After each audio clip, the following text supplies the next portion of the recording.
Merci Monsieur le maire.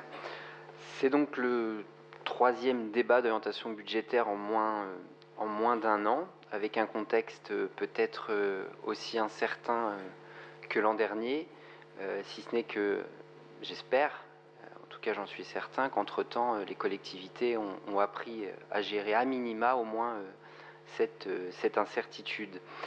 Les bases de travail pour ces orientations budgétaires, alors avec une certaine prudence, quand on prend effectivement 0,8 en termes de croissance et un troisième trimestre finalement qui n'était pas si mauvais que cela.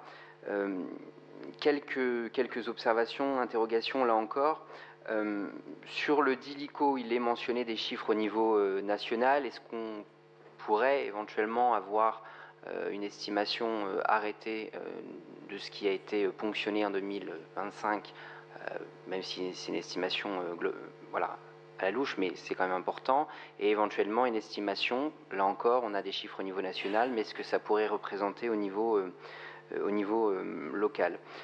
On a une diminution globale des dépenses de fonctionnement d'environ 2 millions d'euros. Alors, j'entends la remarque sur la recherche d'économie, mais on peut aussi voir le versant et des interrogations sur le personnel et les services publics rendus aux Orléanais et Orléanaises.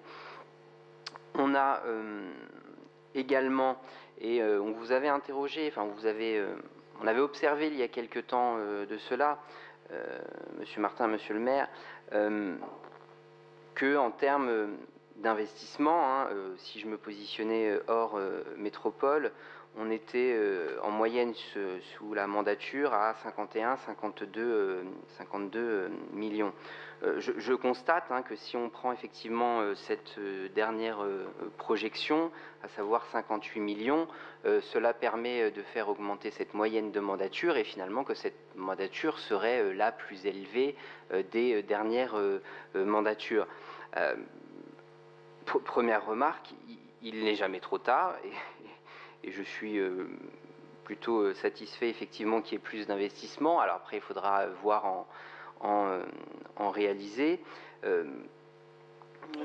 Et puis, bon, une petite remarque anodine, mais je pense qu'on peut le constater dans d'autres collectivités, puisqu'il y a une échéance en 2026, mais c'est quand même l'année où il y a le plus d'investissement qui est prévu au terme de cette mandature. Sur la dette, vous nous aviez rappelé fin 2024, début 2025, suivant les deux débats d'orientation budgétaire, qu'on serait plus ou moins fin 2025 à 100 millions d'euros. On sera plutôt aux alentours de 90 millions, ce qui fait une marge de 10 millions. Comment on peut expliquer cette marge ? Et surtout, la prudence dans la manière dont ont été élaborés ces éléments, cette marge de 10 millions et une priorisation différente, fait qu'à mon sens, on aurait pu faire un effort plus important sur certains points. Sur la rénovation des écoles, où j'ai vu, notamment Châtelet, où il y a un point sur l'énergie, mais une à deux écoles par an, on vous l'a déjà dit, ça nous semble insuffisant. Le coût de la prévention est quelquefois moindre que le coût de la sanction. Pour reprendre votre expression, Monsieur le maire, tout à l'heure, le coût de la prévention ou de la gestion du risque, il est peut-être quelquefois moindre que lorsque le risque est avéré. Et je pense que malheureusement, quelquefois, on l'oublie. On ne peut pas dépenser à tort et à travers, simplement au bout d'un moment, notamment dans les écoles, dans les gymnases, dans les bâtiments culturels. Je ne crains qu'avec le vieillissement de ces bâtiments, faute de rénovation, cela ne revienne plus cher à l'arrivée, d'autant qu'il faut estimer le coût inhérent de l'énergie, entre guillemets gaspillée, qui n'aurait pas été gaspillée si jamais effectivement les bâtiments avaient été rénovés. Interrogation également sur quid si budget national non voté, qu'est-ce qu'on fait? Est-ce qu'on reste là-dessus? Est-ce qu'on aura un autre débat d'orientation budgétaire? Quelques remarques plus spécifiques. Pour l'animation sociale, il est envisagé une baisse tant en recettes qu'en dépenses. Vous n'êtes pas sans savoir qu'il y a une certaine inquiétude des habitants dans certains secteurs de la ville sur la fermeture, ne serait-ce que partielle en termes d'horaire ou de jours, de certains centres sociaux. Est-ce que finalement c'est cette traduction budgétaire qui indique moins de dépenses de personnel, moins de recettes puisque moins d'inscriptions? On avait dit effectivement par rapport à la Zélo qu'on serait vigilant par rapport aux inscriptions et aux activités proposées, mais en tout cas je constate cette baisse envisagée. On en parlera plus tard dans le rapport parce que ça fait partie des points à l'ordre du jour, mais je me suis interrogé également sur les forfaits pour l'accessibilité aux bâtiments publics.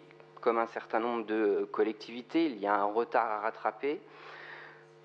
Autre point, et on l'a évoqué très rapidement dans le cadre du CCAS, mais il est fait état dans ce débat d'orientation budgétaire d'un excédent budgétaire du CCAS à hauteur de, je ne veux pas dire de bêtises, je crois que c'est 200 000 euros sur un budget de à peu près 5 millions d'euros. Là encore, je vous l'ai indiqué tout à l'heure, je serais content si on pouvait se dire tout va mieux, c'est mieux géré, il y a moins de besoins et donc il y a moins besoin de subventions. Je ne crois pas, et tout à chacun, on peut le voir dans notre vie de tous les jours, qu'il y ait moins de besoins. Est-ce qu'il y a moins de connaissances par rapport aux aides possibles? Est-ce qu'il y a des difficultés dans la connaissance effectivement des aides?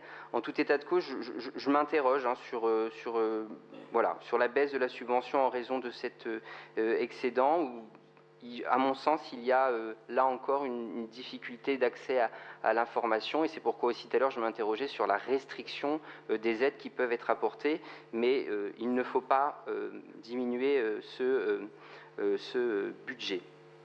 Je pense que c'est lorsqu'on est dans un contexte national difficile que justement une collectivité doit aider, à mon sens, ceux qui en ont le plus besoin, même si ce n'est pas forcément toujours pour certains de le demander.